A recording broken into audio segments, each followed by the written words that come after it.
Alrighty, that's close enough to 8:35, so let's go ahead and get started.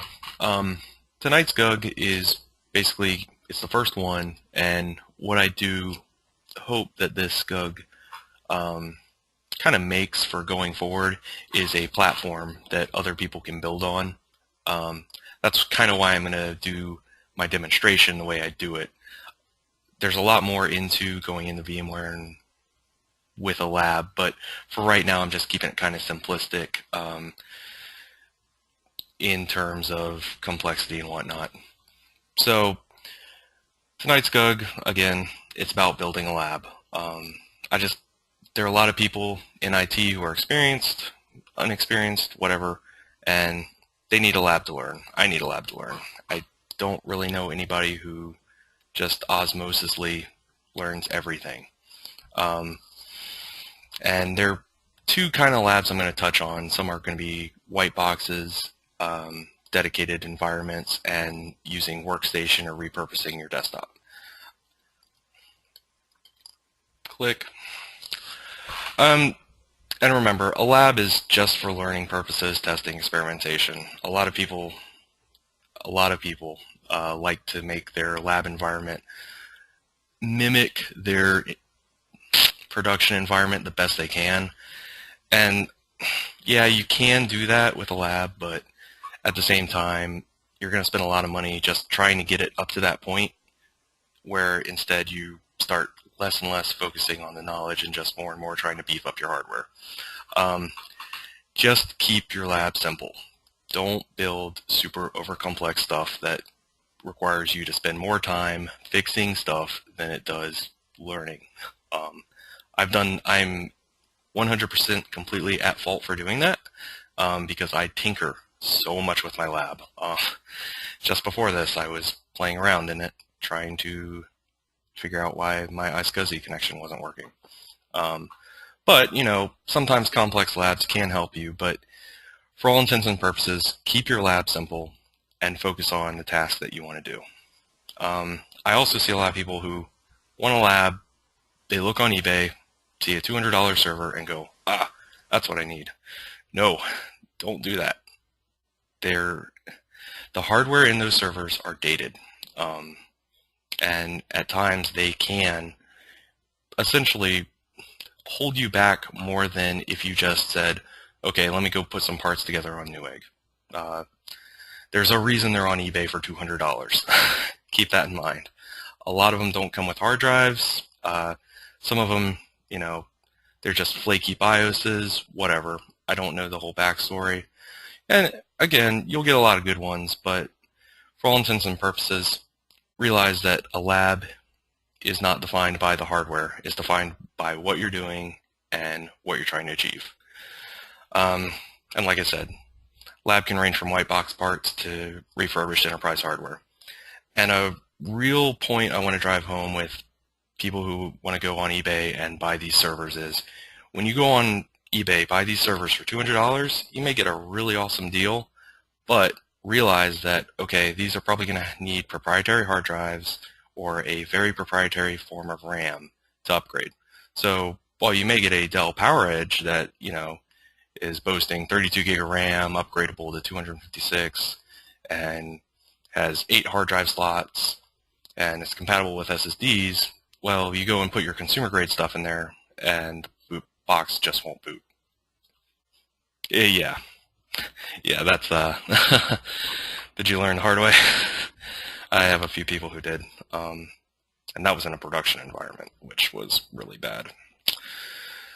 But realize that labs can also be used for multiple purposes. I know kind of in networking, it's a little different, but you know, there are a lot of things that are becoming virtual now. Even switch operating systems, router operating systems, all these other things are becoming virtual and virtual.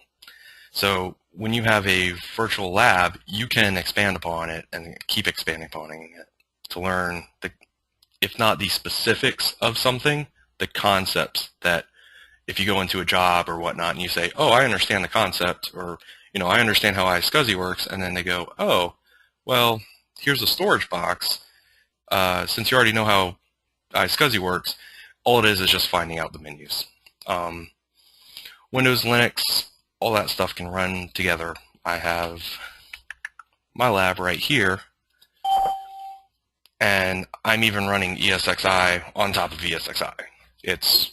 They're awesomely virtual. I'm also even running FreeBSD, FreeNAS right here. Very versatile. That's one of the great things about virtualization. And I know I go off on it a little bit, but I think if anybody's seen my posts on the forums, you guys know I'm pretty big in VMware. This slide is mostly just lab resources. I just kind of wanted to point people in directions of, you know, if you're going into some area, you may want to just jot down a few of these names. I'm going to upload this slideshow whole thing to my Google Drive and then post it in the OP. So, you know, you don't have to copy it all down. For Windows, I found TechNet and MSDN to be probably some of the best resources out there. And if anybody has any suggestions on the slide or anything like that, just post it in chat, because I don't know them all, and I don't know anybody who does know them all. The Mastering Windows Server books on Amazon, you just type any of these keywords like Mastering Windows Server into Amazon, and it'll bring up the book. You know, it's from R2, 2008 R2 to 2012 R2, I think. And I really like these Microsoft academic courses. If you're trying to learn, you know, especially if you have a lab set up just for that, just for labs, the Microsoft academic course books I really like. They get a lot of low ratings, and that's because they're mostly in colleges, and the college students think, oh, if I just take the practice test at the end of this CD, I'll pass the exam. No, it doesn't happen that way. I know because I used those books in college about 2 years ago, but I didn't take any Microsoft certs. Linux How to Forge, really awesome site. They have a lot of Linux tutorials on how to do stuff. And then if you just put wiki in front of any distro name in Google, you'll probably find some really relevant information. Some of the best ways I've found to learn about these various technologies like Windows, Linux, VMware, networking is I actually just read other people's posts on various forums, and I go and read them, seeing like, oh, okay, they're trying to set up a proxy server. How can I go about doing that? And then I go try to set it up on my lab. So if you're trying to, you know, feel a little bit in your lab, you feel like, okay, I've run through all this stuff, getting stale. What else can I do? Read the forums, any forum. See what other people are trying to do and try to recreate it in your lab. It is really awesome. Oh, we got a new person. Close that. Oh, you didn't miss too much. And by the way, like I said on the forums, I'm uploading all this to YouTube, so if you're a little late in, don't worry. It'll be on YouTube. And then again, I just have some VMware blogs. I'll give Esxi a shout out because I help him teach a few of the courses at my college. And the books, Mastering vSphere by Scott Lowe is probably the best one. And I know a few of you guys are in the Stanley course. These two books are awesome. If from what I've heard, the course there is a little but this book, the VCP Certification Guide, comes with a few practice exams, and they're from VMware. They're not brain dumps. They are legitimate practice exams for the VCP test. But if you're going for it, that's a good thing to do. And again, networking, blogs.cisco. These two guys are really awesome. Of course. Yeah, that's most of the reason I see a lot of people in the classes I help out take it, is for that. You know, they have to take the course to get the exam, and they need that voucher. But I mean, compared to the 3-day course, the Academic Alliance is a godsend. There's no way you can do it in 3 days. And storage, I don't really know of too many storage books. If anybody knows of them, let me know. But datacenterknowledge.com and blogs.emc.com are probably the two I use to keep up on things. I'm a kind of a EMC guy, if you can tell from my post, but either or. The book I use is The Cure for All Insomnia. It's the EMC ISA book. If you have trouble getting to sleep, that book will put you to sleep. But it is a very good book, and the more and more storage grows, the more important that's going to be.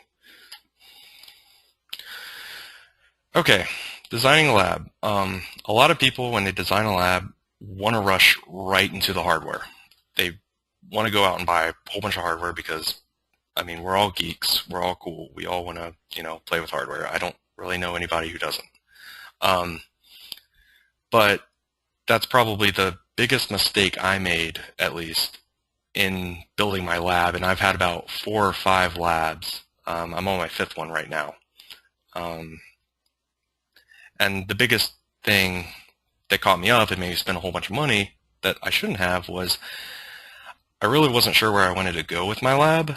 So I just kept buying hardware and making like this huge Frankenstein monster,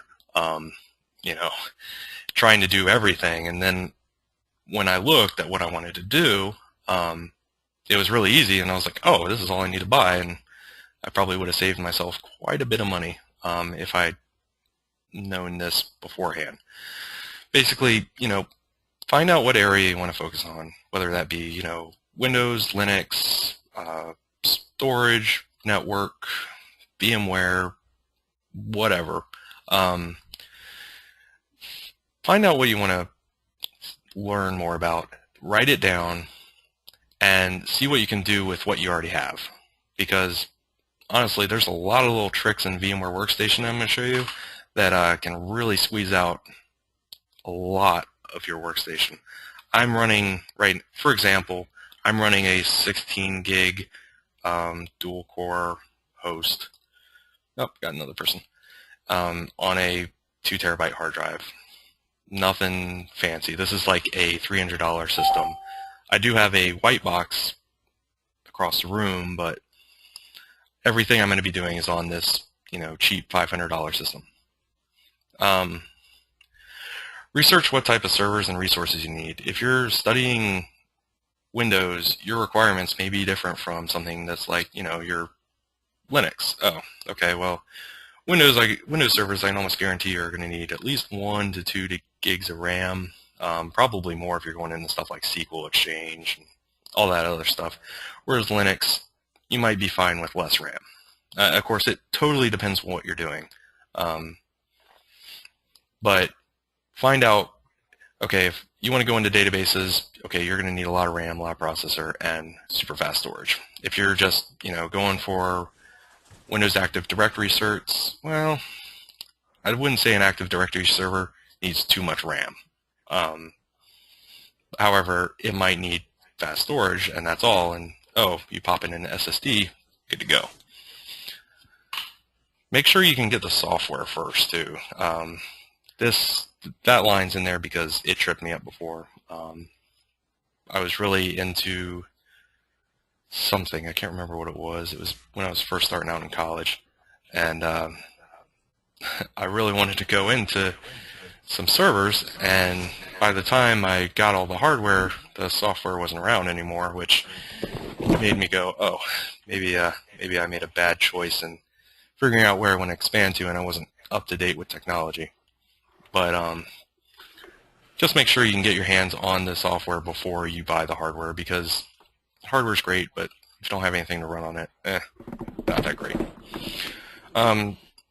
Search or design your lab around your environment goals. Basically, that means don't overspend, but give yourself enough bumping room so you don't mess up. What I mean is, don't undercut yourself, because not utilizing all your resources is better than constantly crashing because you run out of RAM. But really post stuff on forums, whether it be something awful or whatever.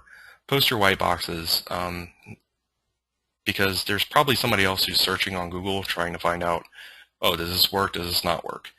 And it's better to post something than to buy it and then, oh, it's not compatible with whatever I'm trying to use if you're not going virtualization, and virtualization hardware is pretty picky. Other considerations, make sure you can run VMware on it, or XenServer, or Hyper-V. I don't really have a preference. Well, that's a lie. I really like VMware, but a lot of people like XenServer or Hyper-V. So just make sure that the hardware you're buying, you're not just throwing your money away. So I'm going to go into virtualization a little bit because, well, you should virtualize your lab. You should virtualize everything in your lab you can.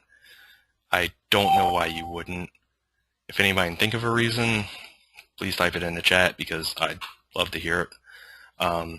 Because you exponentially expand what you can do with the hardware you bought.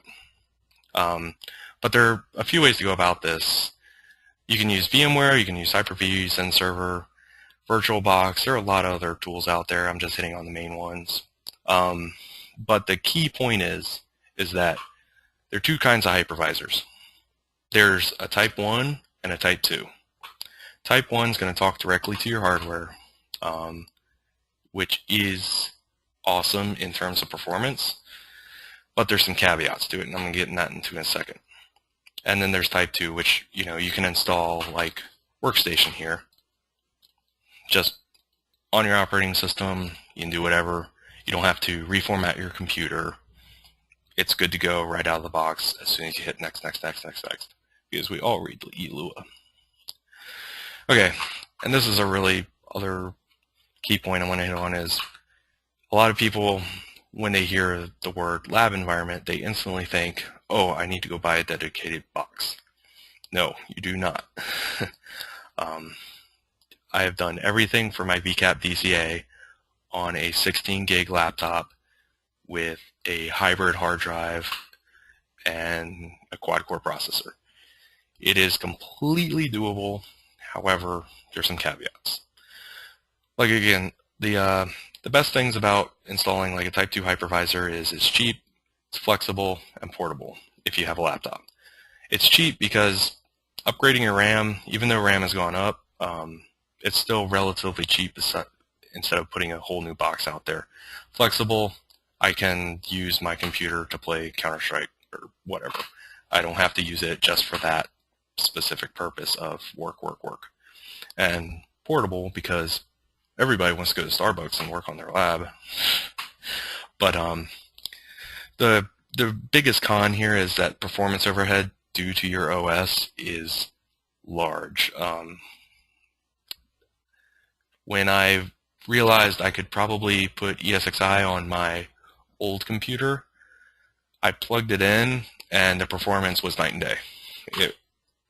It was amazing because on Windows with Workstation, I was just pegging the processor at 100% all the time. Stuck a USB in there, installed Esxi to the USB, ran my virtual machines, never pegged the processor, which was awesome. And the great thing is that there are a lot of free products here. There's VirtualBox, there's VMware Player. Does anybody know if the Microsoft virtualization client is still around, or did that get axed? I know there's like a Hyper-V setting in Windows 8 or something, but I haven't been able to dig around to it. Yeah, okay. It's in the Pro version. Well, that would explain why I can't find it. But my theology is, max out what you can on your current box, and then weigh, okay, what am I trying to do versus what is the maximum specs my box can go to. What I'm using right now is a $300 box or so from Best Buy or whatever, and I threw in a little bit more RAM, and so far it's working out good for me, but there are a lot of times where you're going to hit that limit, especially if you're going into multiple servers of application load balancing or SQL or Exchange. If you're going to cluster Exchange and you want to go for that cert, whatever that is, you're going to start hitting a lot of performance, and sometimes that's just unacceptable. So max out what you can on your physical box first, whether that be a $200 or $100 SSD upgrade. I forgot they dropped in price so much. But yeah, just make sure when you go to a physical box, you know the reasons you're going, because it is a big investment. And when you realize it's just going to sit there and you have to remote into it, it's a little different. Dedicated lab environment. You get the best performance. You get very relatable real-world scenarios, meaning, okay, I've seen this processor perform, or, okay, this is what happens when you have a flaky SATA controller in a server of ESXi. Well, ESXi keeps running even if you rip out all the storage, but, you know, virtual machines may start blue screening and whatnot. And last, there's a focus element I kind of like with a dedicated lab machine, because I don't know about you guys, but I will just start to browse like the forums, or, you know, listen to music, or, oh, let's play a video game, and then I kind of get lost. The cons are it's more expensive, obviously, and it's less flexible to a point. You know, if it's built for ESXi or built for Hyper-V or something, you're probably only going to run that on it, and, well, then you got a box sitting in the corners chewing up power when you're not using it. Suggestion, use a dedicated box when you feel that the workstation is not performing adequately, meaning you're maxing it out, it's not being able to perform tasks quick enough for you to understand what's going on, and you're spending more time waiting than actually doing. And that's where I got to a point, and that's why I have a full dedicated box just to my VMware stuff. Optimizing your lab. This is really I guess I kind of jumped ahead there. Thought I had another slide in there. But regardless of what kind of hypervisor you're using, if you're using Workstation on your home computer, or if you're just using ESXi on a dedicated box, only assign what's needed. A lot of people, when I tell them, oh no, just assign one CPU to that virtual machine for your lab, they go, what?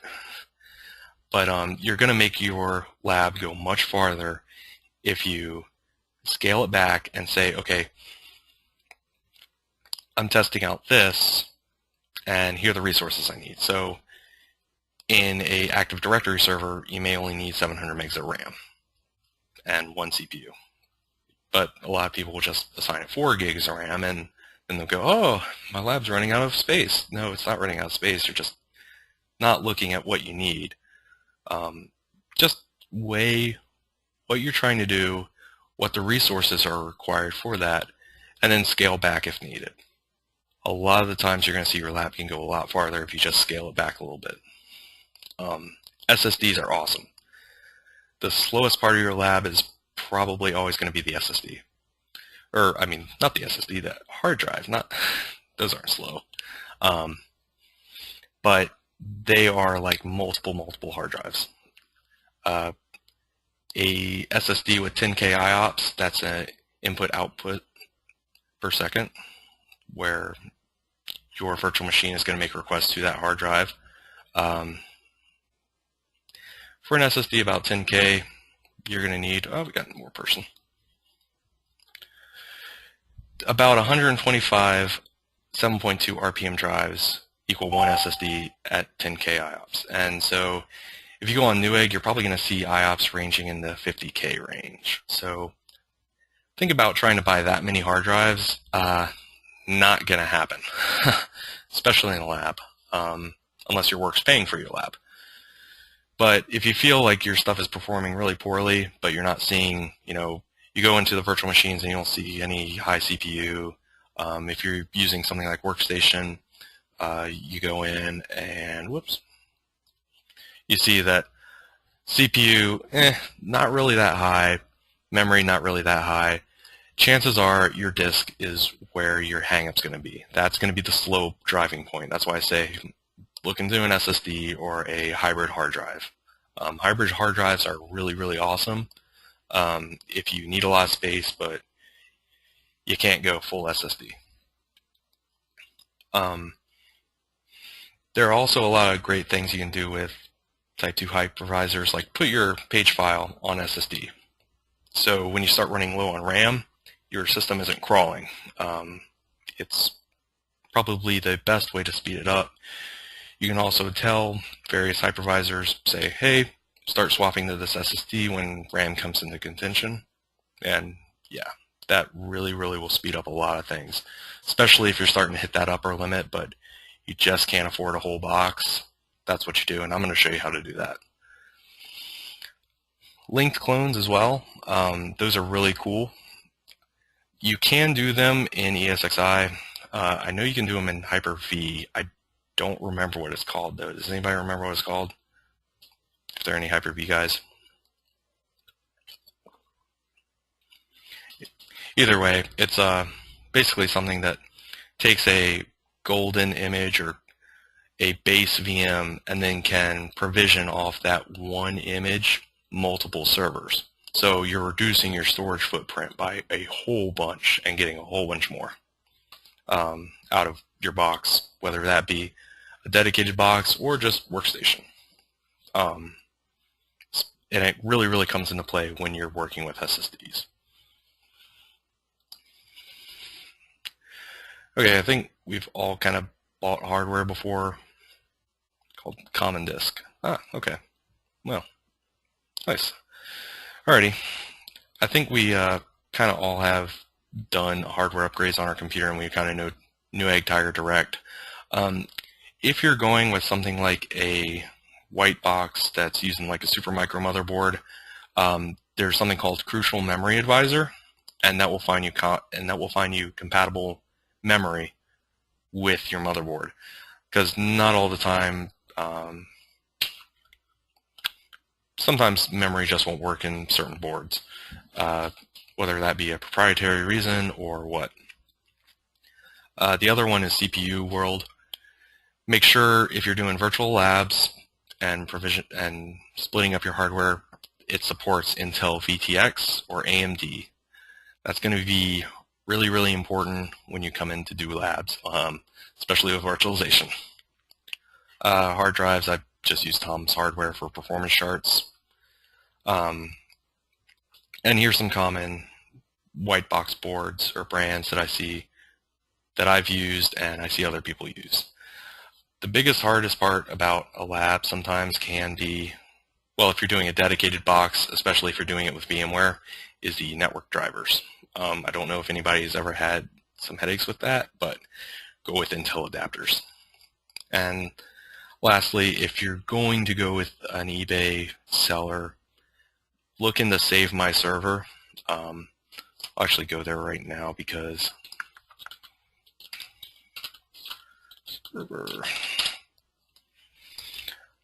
they do have some really cool stuff if you're going to it.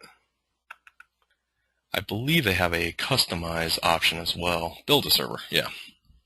So you can go here and you can actually start building out a server. Like you can put RAM in it and whatnot. Yeah, so if you want to do that, you can put hard drives in there. Some of their hard drive prices are pretty good, but nah, I haven't bought into them. I almost did, but nah. I found white box to be much more what's the word? Cost effective, I guess, because I can use off-the-shelf parts, plug it in, it works. But yeah, I know I kind of ran through that, but does anybody have any questions about doing a lab? Like I can unmute you guys if you're muted, if you just want to ask a question or whatnot, or if you have any feedback or any considerations for what we just went over.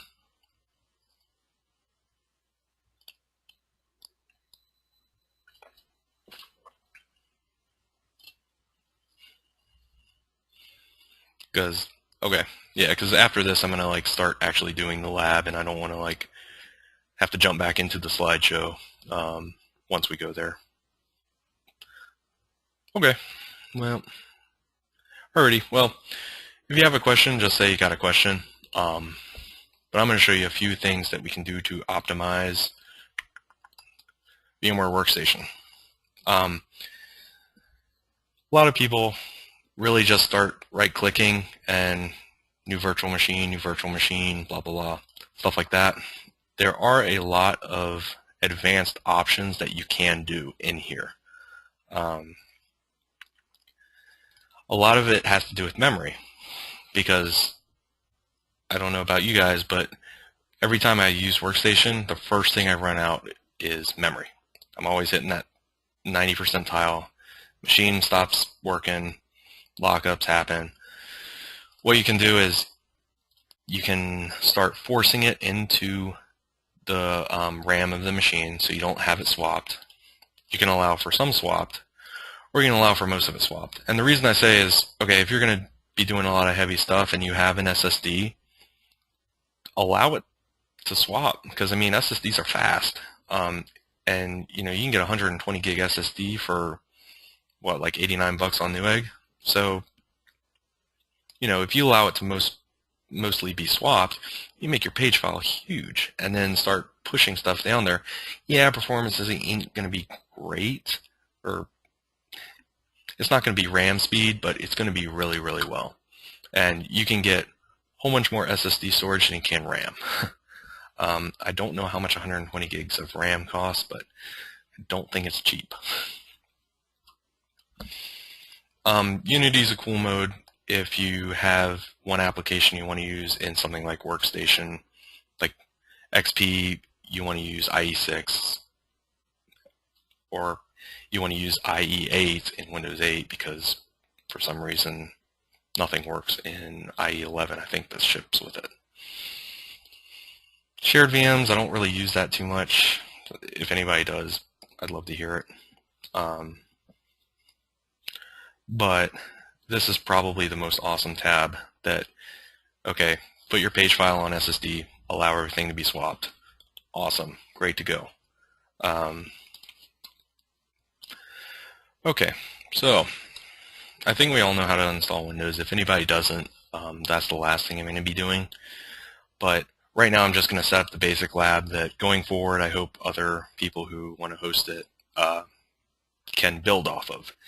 And in this environment, we're just basically going to have a domain controller and 2 ESXi hosts.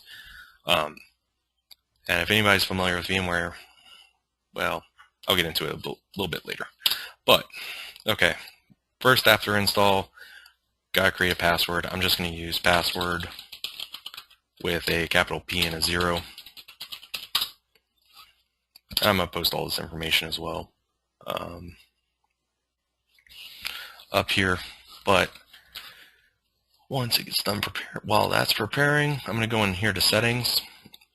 And as you can see, I don't really have, if you make a virtual machine straight out of the box on Workstation, it adds some stuff like sound adapters, USB, print drivers, and all that other stuff. I rip that out. The less stuff you have in your virtual machine, the better it's going to perform. Whether the virtual machine is Windows, Linux, whatever. It's going to perform better the less it has. It doesn't have to, the hypervisor doesn't have to stop and check and say, what's going on, what's going on, what's going on. So you're going to slightly increase your performance. Here I just have the guest operating system, where I want to store it. This is important if you have an SSD that's not on your main boot drive. Make sure you change your working directory of where it's set. That way you're using your SSD if you want to. Shared folders is a really cool thing. I don't think a lot of people know about or use, or I haven't seen a lot of people use it. What it does is it basically makes a map drive on the virtual machine that you can pass files up to, which to me is really cool because I never use remote desktop and Workstation. So transferring files back and forth, a little easier than using clipboard. Snapshots, I don't use that. I don't use auto protect either. Well, I use snapshots, but I'll show you how I use them in Workstation. Guest isolation. If you want to disable copy and paste for some reason, I just don't like putting things on the clipboard other than text, because I've had bad experiences with that. If you're doing stuff like Active Directory, make sure that it doesn't synchronize with host. Because if your main host gets off time, you can start screwing up SAM and a few other Active Directory services.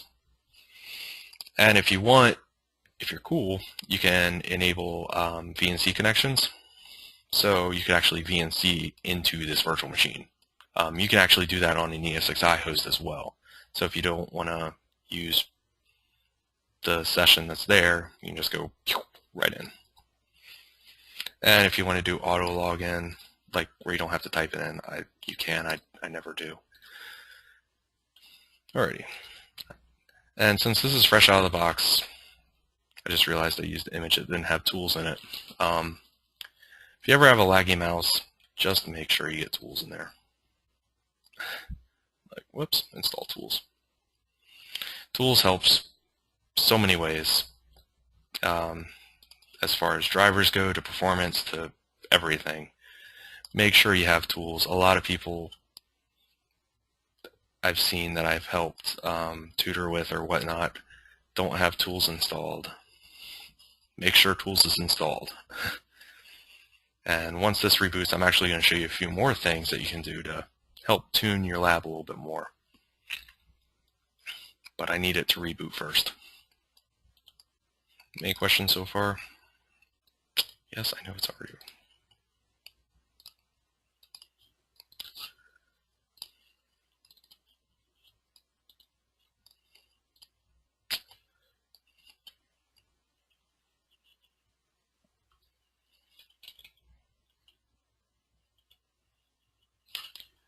Come on.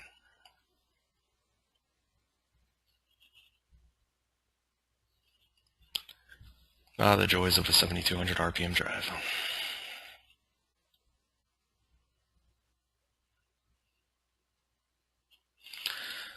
Okay, so some people, for most lab environments, typical is fine. But a lot of people never really go in here and look. If you don't need it, you don't have to use it, but most of these are very, very small. So since I don't ever have audio, I'm just going to disable this audio feature. I don't really listen to Pandora on my Active Directory server, so we're just going to disable that and let that install. Come on.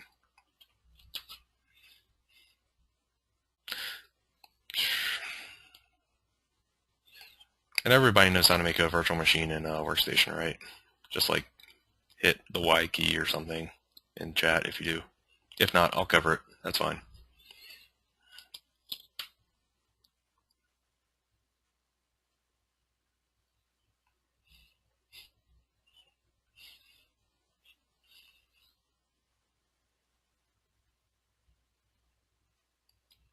Okay. Good. Alrighty, so we're going to finish this. Hit yes. And if you hit escape fast enough, you can actually get into the BIOS, or the virtual BIOS. Something a lot of people don't do, and really this only applies to large-scale environments, but it's something I do all the time. In here, there are actual like virtual serial ports, parallel ports, and floppy disk controllers. If you're trying to get the most out of your machine, just disable these. Whoops. It's one less thing that they have to check into.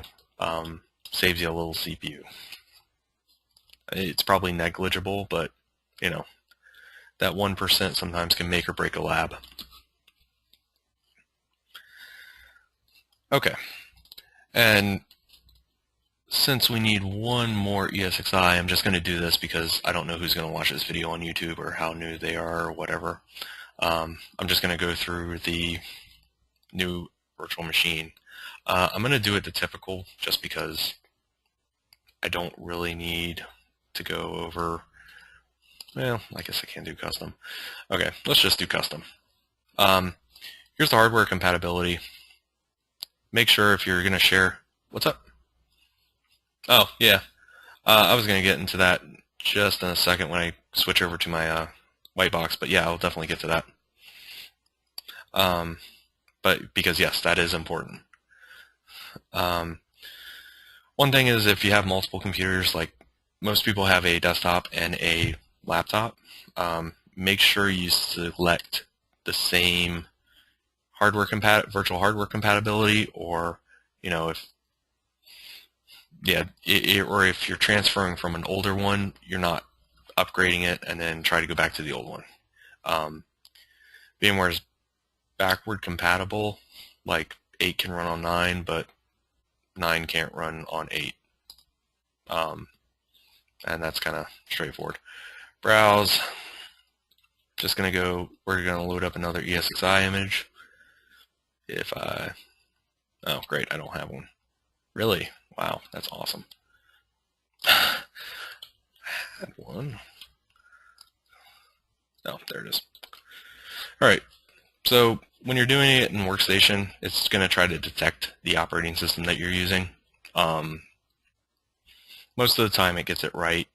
If you're installing something like BSD or a different operating system, you might just want to select install OS later, and then you can go back and do it. Okay, so virtual machine name, I'm just going to name it ESX2. Number of processors, I know I said earlier assign 1 at all costs, but ESXi needs 2. RAM, fun fact, on 5.5 you cannot install on less than 4 gigs of RAM. So if you try to do it, it will stop the installer and say, I need 1 point blah, or however many more gigs you need. And yes, people do try to do that. Network connection. A lot of people don't know this exists, or they'll just next through it, but there is actually a really cool network editor in Workstation.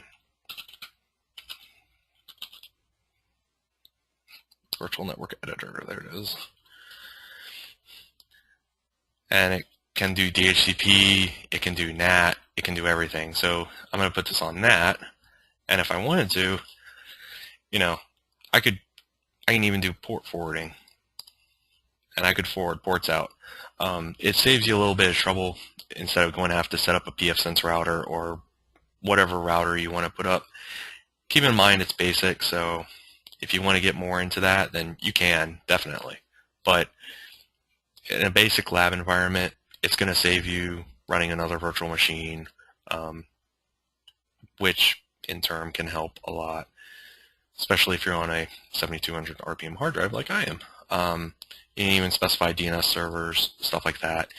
There's a lot of really cool stuff you can do in here. You can create new networks, all the fun stuff, change your DHCP scope. It's really, really worth it to dig into the virtual network editor and tune it before you have to move forward.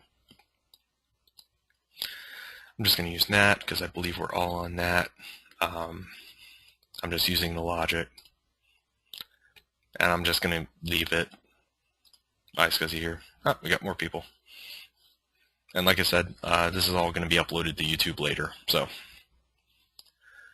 create a new virtual disk. I am going to create a new virtual disk. And here's where stuff gets also fun. I'm going to change this to 60 just because, well, I want it to be 60. You can allocate all the disk space now. Basically what that does is it makes the file as big as whatever you said you want it. So if since I'm making this 60 gig, what it's going to do is when it goes and tries to create a virtual machine, it's going to try to make a 60 gig file on my hard drive.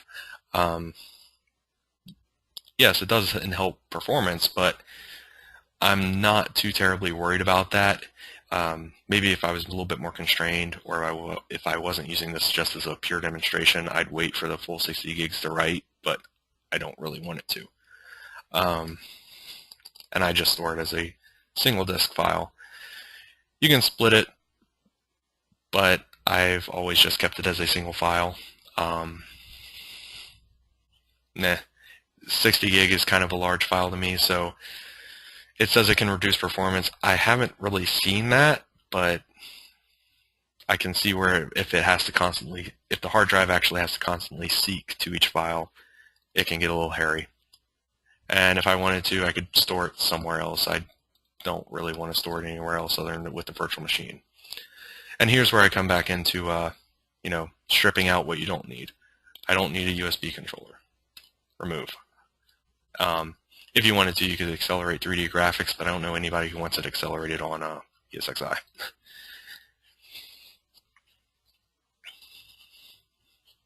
And yeah, I know I missed it, so, oh well. I missed the BIOS thing, but whatever. I'm just going to drag it back into my folder called GLab, and I'll probably upload this to my Google Drive. I think the limit's like 10 gig file size, so if anybody wants it, just, if we do use this lab going forward with GUGs, it should be nice. And I've already installed Esxi on this host just because, well, oops. Okay, so password is the password.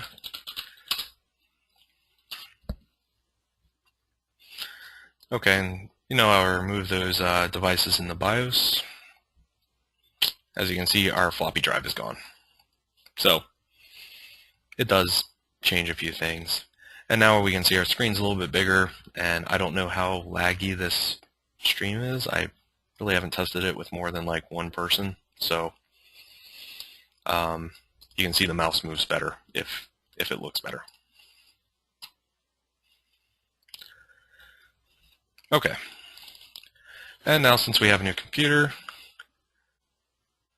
it's down to 2 mouse cursors now. Nice.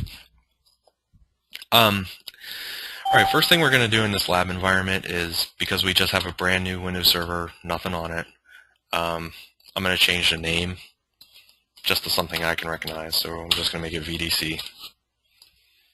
And it's going to want one more reboot.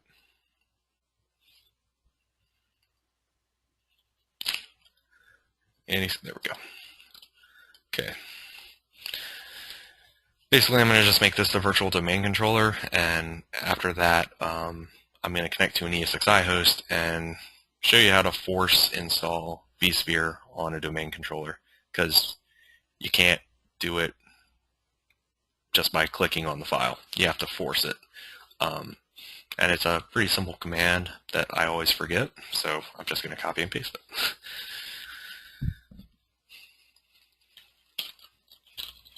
And a lot of people got mad that you can't install it on a domain controller, but you're not really supposed to be managing your environment through a Active Directory domain controller. But I can see why people would want it. If the environment goes wonky, you need every resource you can get sometimes. And before I forget, let me just set a static IP.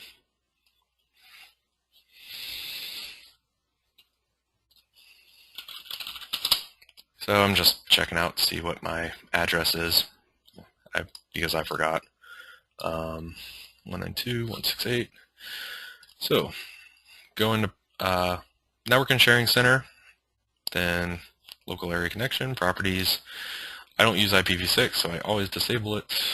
If anybody has a reason why I should leave that enabled, please tell me, because I've always just disabled it unless I'm using IPv6. But I'd love to hear some opinions. And then I'm going to assign it. I know .2 is my router, so I'm just going to assign this .5. And my subnet's /24 or 255.255.255, so lined up. 152, and I know my router's .2 just from memory. Oh, and it's right there. Alrighty, so because I'm making this a domain controller, I'm going to install DNS on it, so I'm going to make itself the DNS controller. And if anybody is a Windows admin, do you use 172 or do you use 192? Because I see some people just put in the server IP address they just put this in, but I've always learned it and been accustomed to the 172 loopback address. So if anybody knows like what the Microsoft suggested way is, I know that's dumb because they have 2 ways of doing everything, but I'm curious. Okay, and like I said earlier, Yeah, but I haven't really seen it too terribly much. Okay, use localhost too. I, I like IPv6, the idea of IPv6 addresses for everybody, but I haven't seen it really in any environment that's a local area network. I've seen it on WANs and whatnot like that, but I really haven't seen it in local area network, and because I'm in VMware, I don't really do a lot with the WAN anymore. But like I said earlier, when I was talking about that, map drive with sharing folders, this is what it looks like. So you can go here, and you can see I have all these ISOs. So if I go to my C drive where I made that share, I can just create a new folder or new file. I'm just going to make a text file. And voila.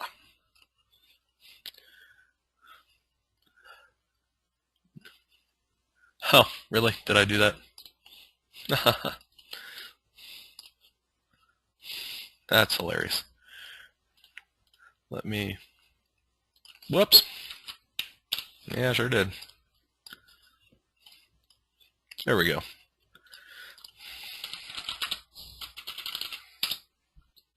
Okay, getting out.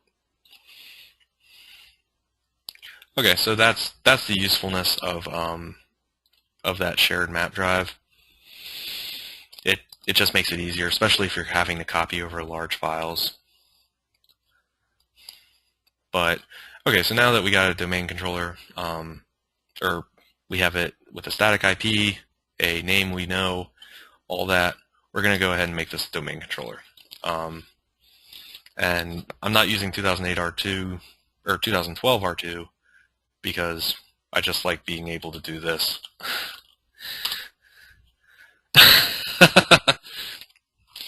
I haven't seen a reason to upgrade to 2012 in a lab environment, but if you can give me one, I'm all ears. I'm willing to listen, but I'm a little bit lazy. Well, yeah. I mean, I can do another one on 2012.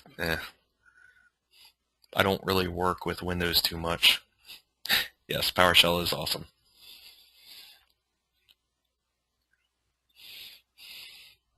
But I don't really, I mean, I do a lot of VDI, but I don't really work with making domain controllers. Create a new forest, and you can use anything here. We're double natted. You're not really going to screw anything up that I can think of. I'm just going to call it goons. You can use .org, .com. I think they're starting to shun away from .local, but I think that's for certificates mainly. I'm just going to call it goons.com because I don't even know if that's a site. But since we're goons, we just use goons. Alrighty, forest functionality level. I go to 2008 R2. I get a recycle bin. I like that. DNS, yes. It's pretty. Building a basic domain controller for your lab is not terribly rocket science. It's just mostly it's just a lot of waiting or hitting next. But this is for a lab environment. Don't think you're done. Just Windows admin, DC promo. I know it all. This is strictly for a lab. There are a lot more other considerations you should probably do.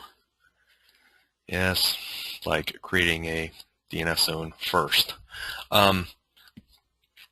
Password, I'm just going to use that password. The capital PASSW0RD. And it's just like, sure you want to do this? Yes. And it needs to reboot after completion. So while this is running, I'm just going to go back to the Esxi install I started up just a while ago, and It's at the installation phase. Installing Esxi is super, super easy. Enter, and, totally read all that.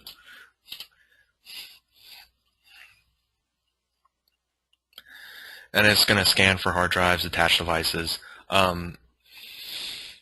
Just a side note, this remote, if you had something like a hardware iSCSI initiator, you'd see it listed under a remote. I don't see too many using that. If you're installing this on a dedicated machine and you want it on a specific drive, but you have a lot of drives that are the same size, you can hit F1 here and get a little bit more detail about what's going on with that drive. Enter. I know it's the only drive, so I want to go ahead and continue. So I hit enter. US or whatever country you speak best, or language I should say. Password. Fun fact, 5.5 will not install without a password.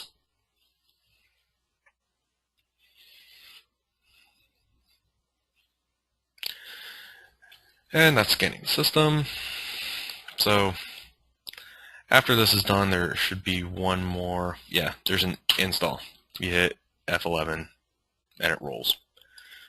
Once it's rebooted, you're good to go. Any questions thus far?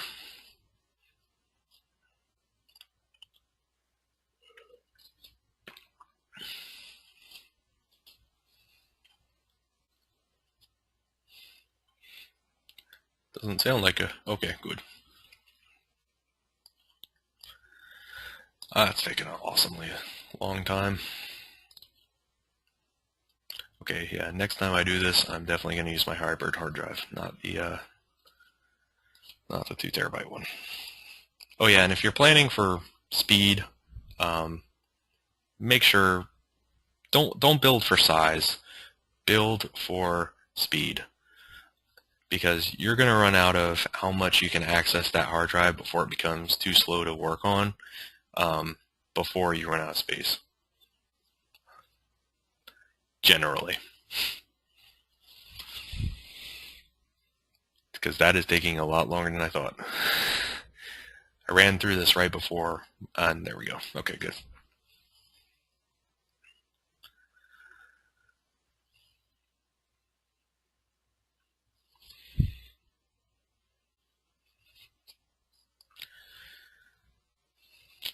And that's booting. And here's my, well, that's coming up. It's coming up faster than I thought. No. This is my white box. As you can see, it's just a super micro, 40 gig of RAM.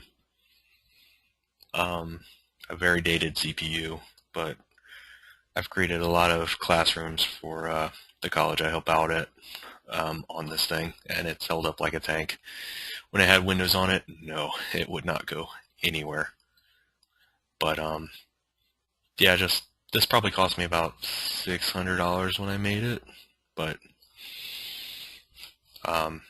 it was definitely worth it because of how much overhead the operating system actually was. Applying computer settings.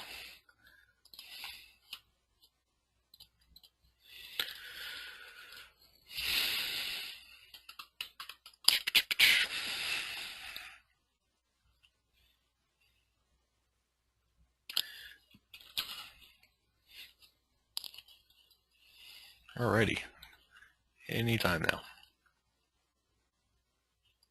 There we go. Okay, so we log in with our super secret password, a password.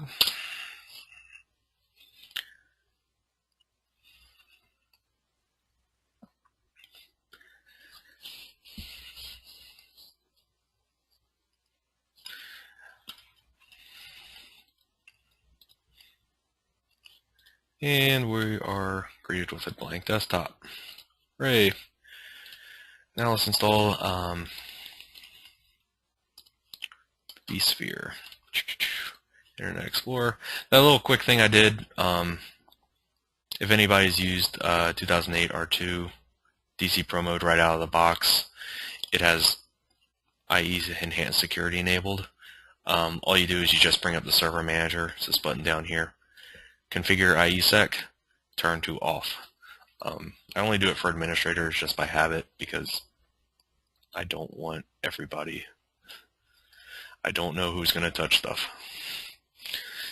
Yes, ask me later. Okay, so to get the management tool, we can either download it from VMware site or we can just type in the IP address of the box in a web browser. So I'm just going to type in 192.168.152.130. Yes, 130. It's going to come up with a certificate error just because it's a self-signed certificate on the box. You can replace this with a CA certificate and a whole bunch of other stuff, but really customizing that I'm going to get into next week. And we're just going to download the client to management, save, and because I have to force install it, I'm just going to save it to the local C drive.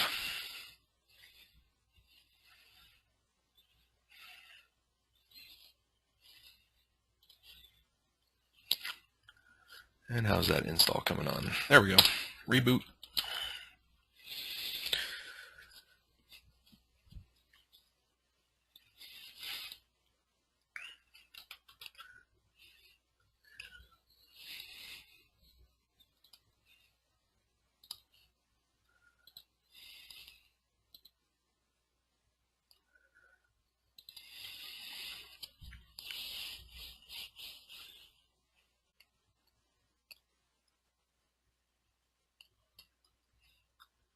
Yeah, this is going to be the part where I edit and the YouTube upload.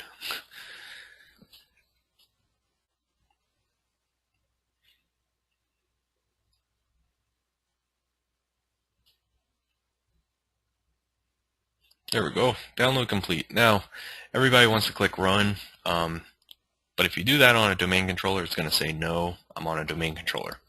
So what you have to do is you have to hit close, come up, bring up your run box. The command is, if you Google it, a whole bunch of people complain that they can't install it on their domain controller. It's a very simplish command. Let me drag that. All you got to do is go to the path. Oops. So decline install. That's why I saved it on the root of C, because I hate typing. And then once I typed in V, I could just browse down. And then it's / capital V SKIP _OS checks equal. And then quote 1 unquote. And that will just basically force it to install. I believe you can also use this trick on an XP box. So if you have a really old system, you can probably force it with this method.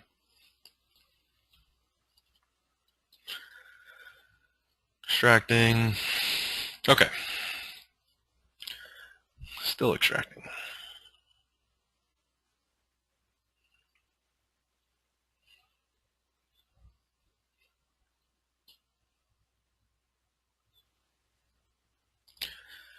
There we go.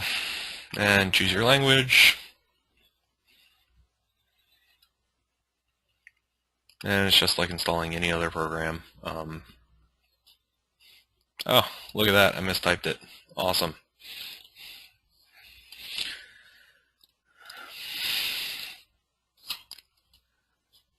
Oh, there's an S, of course.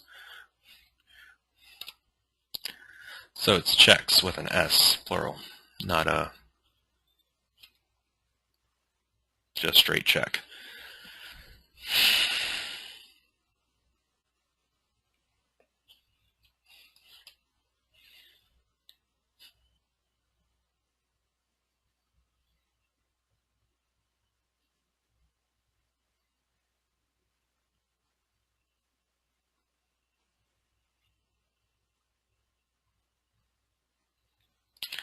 Okay, and hopefully it won't prompt up with a prompt saying we can't do it.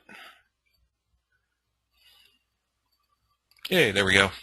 So we skipped the OS verification with that command. Read the ELUA, Don't worry, I'm not going to read the whole thing. Well, at least not on the air. I think I've read it enough.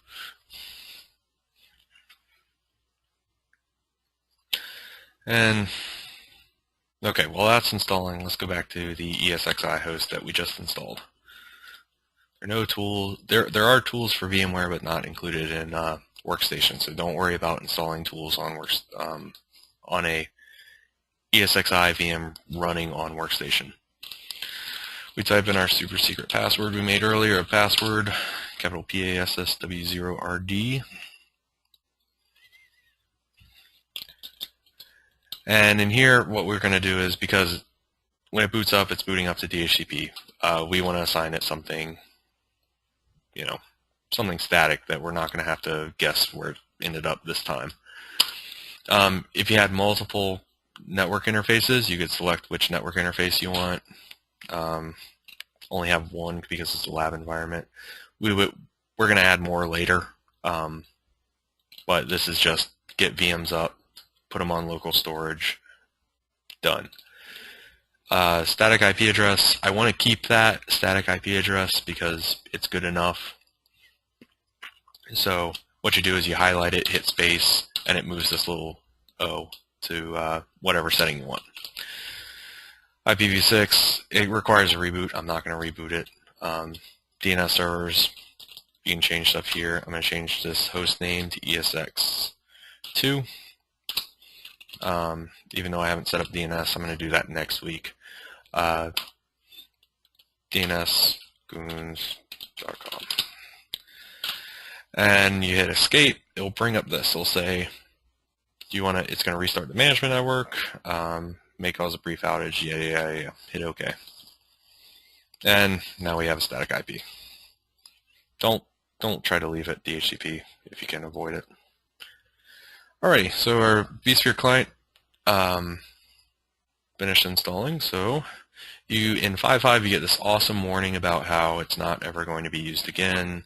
You should really use the web client. However, the web client requires vCenter, so I'm not sure what they're going to do later on.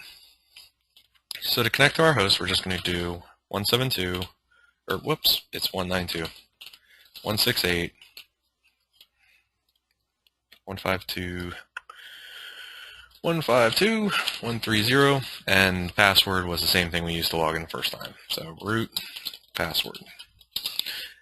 We can put this on the domain. I'm going to do that next week because I'm just going into I think next week is optimizing VMware. I can't remember the schedule I made. Nope, it's not. Oh, maybe that's something older. Hooray, we're greeted to will expire in 60 days. Fun fact, you can repair ESXi and it resets that timer. I don't know if that's supported or not, but you have 60 days in your evaluation mode to learn everything you want about VMware. Full, every feature enabled. This is the enterprise version in the trial license. When you first get connected, it goes to this home screen. You probably want to go into inventory so you can actually start doing stuff. Here we can get a summary of, okay, what's running on our system, yada yada, all that. How much RAM we have, how much CPU, what kind of CPU we're using, data store available. Yeah, pretty much. Because nobody ever does that. Never seen weekend IT technicians try to pull that one. If you're going to use 5.5, which you can get a free trial from on VMware's website, and it comes with a key for 60 days of use, you can get that there, but it's a really quick sign up. It's just like vSphere trial. I can't remember exactly what it is, but I've already created a virtual machine here. It's a little different than Workstation. You just right click on your host, new ZXSAN vCenter. Do what? Can you run that? Still. Yeah, there is a free version, but you don't get all the features. Like vMotion is a premium feature. That's the paid version. The free version is very, very limited in what you can do. So yeah, if you can get a free version of ESXi, yeah. That's why I'm using trial mode, is because when I build upon this, I'm going to go through like best practices and whatnot. Yeah, yep. But if you just have a standalone host like this one, you can use the free version. I actually have keys, so well, I think I have it for my vCenter. This might just be in trial mode, because I think I updated it just a little bit ago. No, it's still 5.1. But yeah, the free version has like very lax limitations on hardware. I would use it over Hyper-V, but if you're going for something in Windows, like a Windows system admin, I'd probably get used to Hyper-V. Just a hunch. Creating a virtual machine, just right-click, new virtual machine. I'm just going to go do a typical, I'm going to call it Windows 7. Data store. I'm just running through this because it's really, really quick. On here, this is kind of where, I can't remember who it was said, but the pair of virtual drivers and some of the advanced stuff. Use the VMXNet3 adapter whenever possible. It's much higher performing, and you can get 10 gig out of it, as long as the memory's in RAM and switching. Use that whenever you can. The caveat is it requires the VMware drivers. Thick Lazy 0, Thick Eager 0. Use these if you need a little bit more performance. Thin Provision only allocates what's been written to it. So I use Thin Provision for pretty much everything in my lab, other than a virtual NAS. Continue. I'm going to edit the virtual machine settings. 2 gig is fine. I can add more CPUs if I need to. I can add more video RAM, enable 3D support. I don't really ever change this. If you need more high-speed communications, you can enable this. However, it does decrease a little bit of security. If you have an ISO on your data store, browse to it, and you can attach an ISO this way. I'm going to do it a little bit differently, and same rule applies. If you don't need a device, just rip it out. And there are a few kind of different network controller types. I'm going to get into this next week. The Paravirtual is more high performance. These are okay for day-to-day if you're not running a high impacting environment or you're not constrained. I do use the Paravirtual a lot because there's a CPU reduction overhead, which in a lab, I'll take any reduction I can get. So we finish. I'm going to open the console and power on. Now I haven't attached any ISO, so it's just going to boot up to a blank screen. But what I can do is, because I have that share, I can go in here, connect ISO image on local disk, go to my computer, and go to that share folder where I dumped all my ISOs in. So I can go to, what's the size? Oh, they're both 64-bit. Okay. Darn it. Yes, thank you, VMware. I really appreciate it. And it's starting to boot. I'm not going to wait for this because I just realized it's getting kind of late. So that's how you make a virtual machine. And then you just hit next, next, next, yes, yes, and all that good stuff. I'm going to go to the linked clones, and this is going to be my kind of final thing for tonight. Linked clones are awesome if you're using Workstation and you're on an SSD with low space. Basically what it does is it makes one VM and in provisions off that master image to other virtual machines, which is really, really, really saving a lot of space if you have multiple Windows servers. Because this virtual machine is about 9 gig. The clones I'm going to make of it are going to be what I change and make those linked clones what blocks change and the page file. I think that's about it. But it's really cool. As you can see, I have Firefox in here. I just have a few programs just to identify, hey, look, you're going to get the same thing every time. However, there's one thing you need to do when you're making these linked clones. No, I don't want you to open. Okay, yes, fine. Or, yes, close my tabs. Okay, so you do need to sysprep it, so each virtual machine gets a unique SID, and they don't bump into each other, especially if you're going to do like domain stuff. People have told me that it doesn't matter. It does matter. Windows, and I know where sysprep is. I'll make a comment here where it is. It's in Windows System 32 sysprep folder. And then you see this little program here, sysprep. Click on that, we get this. We are going to generalize to out-of-box experience. And then what we're going to do is, because we're going to take a snapshot of this and the clones are going to be based off that snapshot, I want to shut it down and take the snapshot. It's because sysprep, when it starts up again, is going to try to run through and create a new SID and all that stuff. So I want to make sure I get it with all the linked clones trying to create a new SID, not copying it. Yeah, if you're a cool kid, you can do that. But the GUI is a little easier for people. So.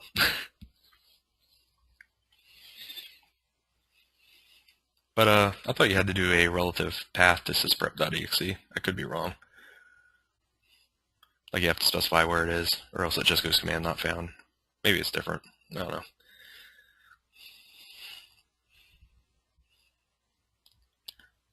Okay.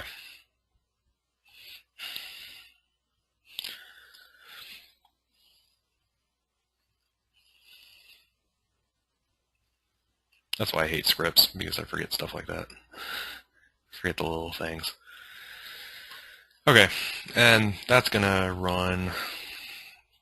And as you can see, our virtual machine has started up on the virtual Esxi server. I also like this. Yeah, that is a good thing to do. But generally, if I'm going to do this, I don't really install anything. But yeah, I can see what you said about that.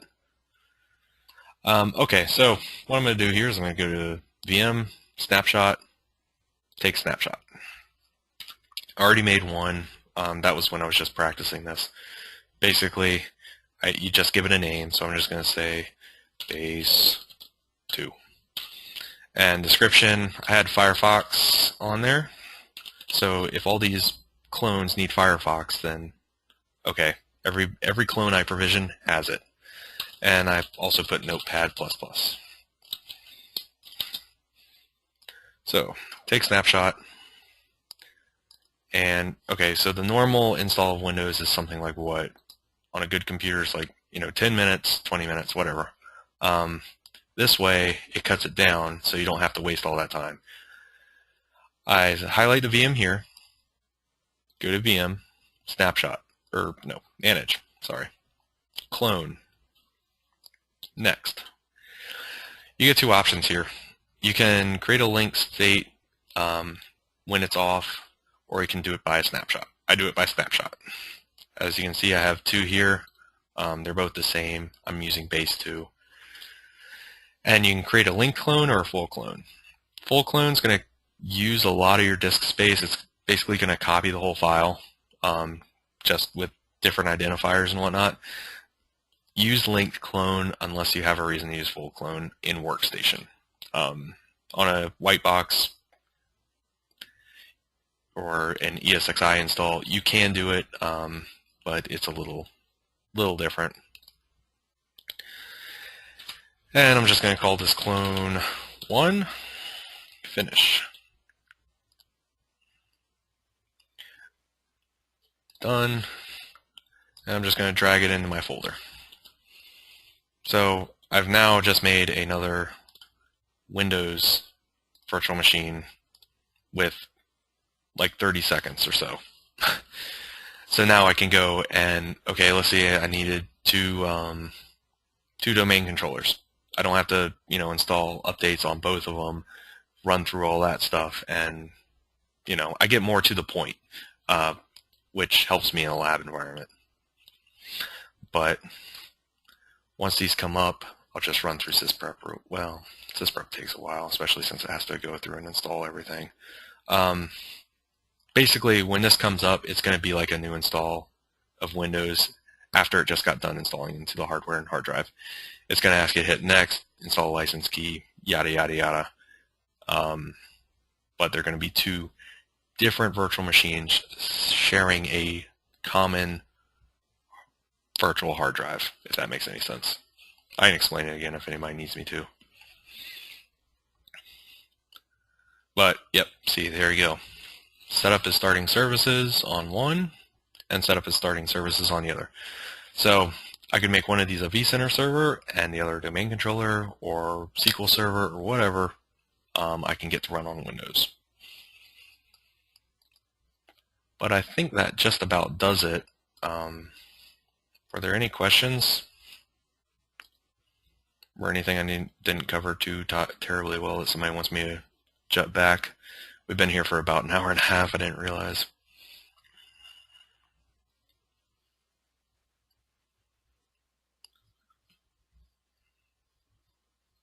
Okay. Yeah, because my throat's pretty dry. I don't know if you guys can tell, but I need to get a drink of water. Okay. Well, if anybody... Oh, somebody did put something... What? Yeah, because... yeah, if you don't run that and you try to make two domain controllers, it might say they're identical SIDs. If you're doing anything with VMware View, you're definitely going to run into that.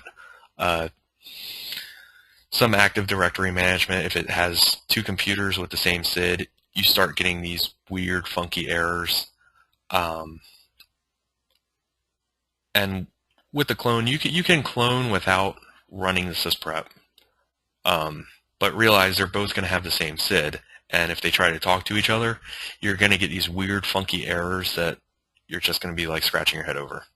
It's easier to do it that way than go back later and try. Yeah. Oh, it really does? Oh. Okay. Because I've that's funny you say that, because on VMware View connection servers, even though you add them to the Active Directory domain, they will say they see a duplicate SID. But I mean, if it's changed, I'd love to read up on that, because I've had really weird errors every time I haven't run sysprep on something.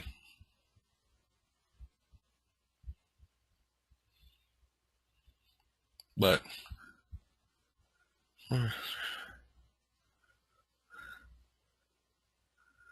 huh. Okay, well, I'll research up on that, because I've always had the sysprep, or else I get weird errors. Not so much with client Windows 7 machines, but with the Windows 2008 R2 servers. That's where I get the most errors. I don't really get them when in Windows 7 environment, like a Windows 7 client trying to attach to the domain. But I'll definitely look that up and make a post about it on the forums, because I've heard people say that, but I've never seen it actually work perfectly. Yeah. Alrighty. Well, if anybody else has any questions, just give me a link or give me an email. I'm going to upload this to YouTube. The YouTube is in the OP, and I'll just hot link it to it. But thanks for the time. If you have any suggestions, you can PM them to me or email them. Or there's a link. Thank you for that. I'm going to read up on that after this. Um, but yeah, if you have any questions, comments, I really, really, really want feedback because going forward, I really want this to succeed. So just let me know. Alrighty. Well, cool beans. I'm going to go get a glass of water. Thanks, guys.